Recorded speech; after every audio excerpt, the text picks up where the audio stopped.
முக்கியமான விஷயம். அதனால கூட்டத்தை எதிர்பார்த்து அவங்க சொன்னது 10,000 இந்த கூட்டத்திற்கு, ஆனால் வந்தது 27,000 கிட்ட. ஆனால் 10,000ஐயும் விட அதிகமாக தான் நாங்கள் எதிர்பார்த்து கூட்டம் காவல்துறையினர் பணியில் அமர்த்தப்பட்டாங்க. அந்த இடத்துக்கு தான், ஏன்னா அந்த இடம் வந்து உங்களுக்கு ரோடு தான். அந்த இடத்துல அதுக்கு மேலே நிற்கிறதுக்கு வந்து போலீஸ் இருந்தாங்கன்னா மக்கள் கூட நிற்க முடியாது. நீங்க வந்து 10,000க்கும் மேற்பட்டோர் வருவாங்கன்னு கழிச்சு கரூர் ஊருக்குள்ளார கரூர் ஈரோடு ரோடு மேலேயே இருக்கு. அதனால ரோடு மேலே அதுக்கு மேலே அவங்களால டிப்ளாய் பண்ண முடியாது. சொல்றதுக்கு இது வந்து மாவட்டத்தில் கலெக்டர் எஸ்பி மீட்டிங் போட்டு அனைத்து கட்சிக்காரர்களுக்கும் அறிவிக்கப்பட்ட ஒரு இடம். அதனால தான் இந்த இடத்துல இதுக்கு 2 நாள் முன்னாடி வேற ஒரு பெரிய கட்சியும் நடத்திருக்கிறாங்க. இதில் பர்மிஷன் கேட்டது காலையில் 3லேருந்து மதியம் 3லேருந்து 10 மணி வரைக்கும் தான் பர்மிஷன் அந்த இடத்துக்கு கேட்டுருக்கு. அந்த தமிழக வாழ்வுரிமை கட்சி ட்விட்டரில் அவங்க ஹெட்குவார்டர்ஸ் ட்விட்டரில் 12 மணிக்கு வருவாருன்னு போட்டிருந்தாங்க. 11 மணிலேருந்து உங்களுக்கு கூட்டம் வர ஆரம்பிச்சு. கடைசியாக அவர் வரும்போது ஆமாம் தமிழ் வெற்றிக்காரர் என்ன கடைசியாக அவங்க வரும்போது 7:40 ஆகிடுது.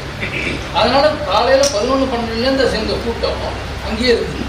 அவங்களுக்கு போதுமான அளவு தண்ணி சாப்பாடு இதெல்லாம் இருக்காது வெயில் நிலைமையில். அது ஒரு முக்கியமான பாயிண்ட்டு. இதில் வந்து யாரும் குறை சொல்கிறதுங்கிறத விட ஃபேக்ட் நம்ம சொல்ல வர்றது எல்லாமே வந்து ஒரு factual position. Twitter handle 12 o'clock வராங்கிறதுனால மக்கள் வந்துக்கிட்டே இருந்தாங்க. 2வது பாயிண்ட் நீங்கள் பார்க்கணும் என்னென்னா, அவர் வரும்போது வரவேற்பு ஒரு இடத்துல நடக்குது. அங்கேருந்து கூட்டம் பின்னாடியே வருது. அங்கேருந்து கூட்டம் வரும்போது ஊருக்குள்ளே ரொம்ப கஷ்டப்பட்டு போலீஸ் தான் அழிச்சு கொண்டு வர்றாரு. அது அவரே வந்து திரு விஜய் அவர்களே உங்களுக்கு ஆரம்பத்தில் சொல்கிறார், போலீஸ்காரர் சிறப்பாக செய்தார், நாங்கள் வந்தோம். அதனால் கூடவே அந்த வர கூட்டம் இருக்குது பாருங்கள், அதுவும் நிறைய சேர்ந்துக்கிட்டே வரும்.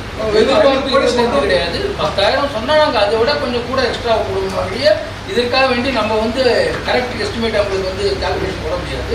இதுக்கு தான் நம்ம கண்டிஷன் போடும்போது 1வது முக்கியமான கண்டிஷனே கட்சி தொண்டர்கள் ஒத்துழைத்து அவர்களை சீராக அழைத்து வைத்து சீராக அமர்த்த வேண்டும்ங்கிறது ஒரு கண்டிஷன் போடுறோம்.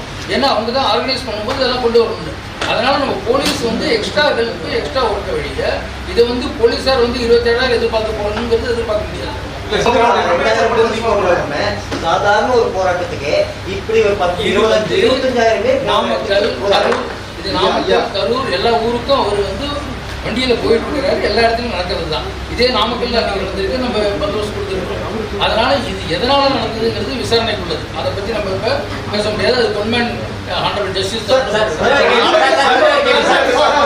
நடந்த சம்பவம் இருக்குல்ல சார், இது பாதுகாப்பு குறைபாடா இல்லை என்னன்னு சார் சொல்றீங்க? இல்லை அரசுடைய ஒரு பாதுகாப்பு குறைபாடா, உண்மையில குறைபாடா என்ன நடந்தது? காரணம் என்ன சார்? விசாரணை நடந்திருக்கு, கவர்மெண்ட் கமிஷன் போட்டிருக்கிறாங்க. அதனால இப்பொழுது அதை பற்றி